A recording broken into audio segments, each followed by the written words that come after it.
என் பிரெயினுக்கு மொத்தம் 2 மோடு தான். ஒன்று ஓவர் திங்க் பண்ணுறது, இல்லைனா ஃபுல் பிளாங்க் ஆகிடுது.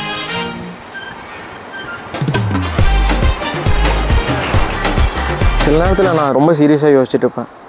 என்னை பற்றி, என் லைஃப்பை பற்றி, என் ஃப்யூச்சர் கோல்ஸை பற்றி யோசிச்சுட்டு இருக்கும்போதே 5 செகண்ட்ஸில் எதை பற்றி யோசிச்சுட்டு இருந்தேனே மறந்துடுவேன். ஆக்சுவலாக சொல்லப்போனால் நான் பெரிய ஓவர் திங்கர்.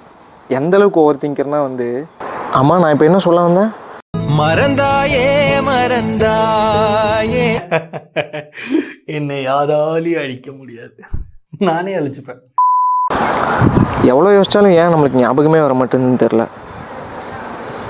இந்த மாதிரி நீங்களும் வந்து ஏதாச்சும் வந்து யோசிச்சுக்கிட்டே இருந்து டக்குன்னு பிளாங்க் அவுட் ஆவீங்கன்னா, இல்லை உங்களுக்கு தெரிஞ்ச ஃப்ரெண்ட்ஸ் யாராச்சும் இப்படி ஆவாங்கன்னா மறக்காமல் அவங்கள டேக் பண்ணி விட்ருங்க. அவ்வளோதான். இந்த மாதிரி நிகழ்ச்சி இதுக்கு முன்னாடி நிறைய நடந்திருக்குது. ஆனால் இதுதான் ஃபர்ஸ்ட் டைம்.